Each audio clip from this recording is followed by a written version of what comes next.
I want to share with you a little bit about the day you were born, David. Okay.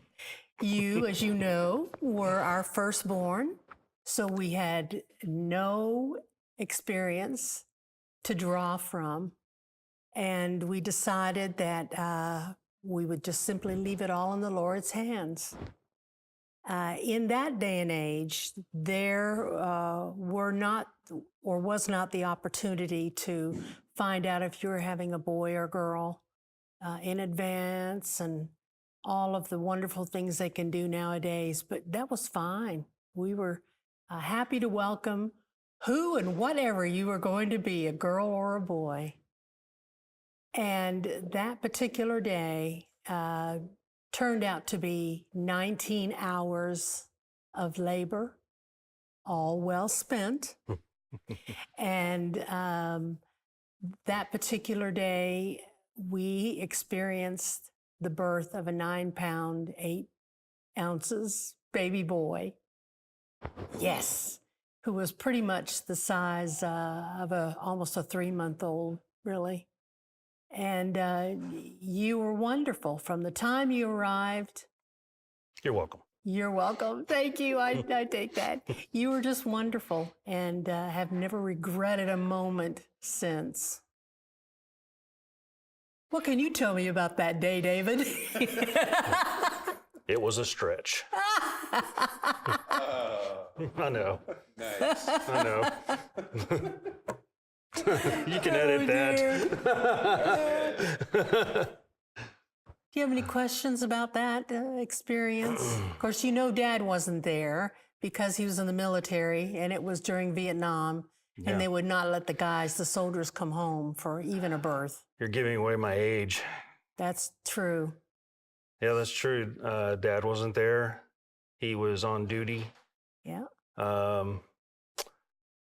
I don't remember anything about it at all. You slept through the whole thing. Yeah. I was pretty much unconscious until That's right. they smacked me. That's exactly right. So, do you remember the first time you saw him? Yes, I do. Well, because of the length of time it took, I was pretty well knocked out. So I didn't see him at that moment like so many mothers do nowadays. But they did bring you into me in my room when I had been rolled in there. And I thought to myself, I cannot believe this belongs to me.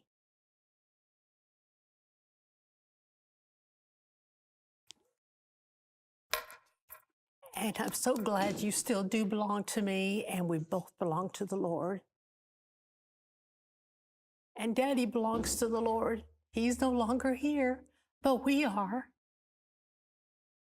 And we speak on his behalf, and we praise the Lord for all he has done for us and given to us.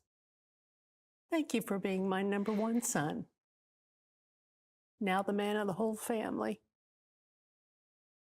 Appreciate you, David. Love you. Love you too. Can't beat that. Really? Oh my. So, tell her how hearing that story. The story of my birth? Well, it isn't the first time I've heard the story. She uses it against me. Every chance. No. I don't know how it makes me feel. You know, I'm the firstborn of 4 boys, and it's an honor to be in that position. It's also a curse. But,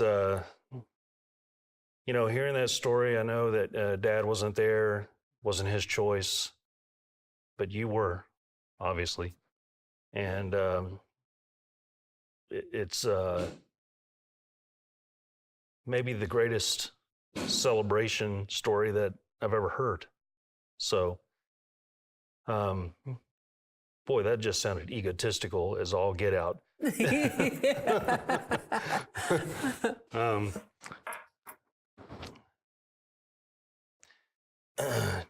just knowing what you went through back in those days, it wasn't like it is now. So things have come so far to make it not easy, but more bearable for a mother to be.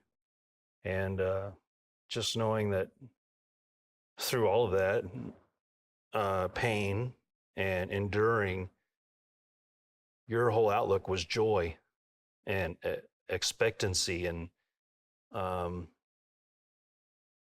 at the arrival of your son. So that has always been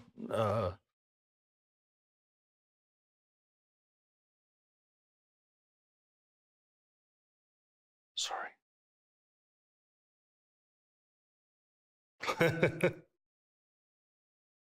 Got me. It's always been a real anchor for me, a real you think about that and it gives me reassurance.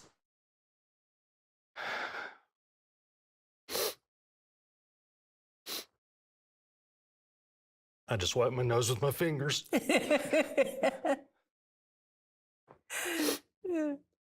um I love you and appreciate you, and I don't want to do it again. But you know, throughout my life, we've had a real connection with anything that I thought might be a great idea and I wanted to try to do, and you knew it was terrible, but always encouraged me no matter what. And that was a model for the kind of parent that I want to be. So it's always been very special to me, you know. And so now that I'm a parent, I try to share those values with my boys, and it's something to see from the other side now of it. So don't know if I'll ever have the words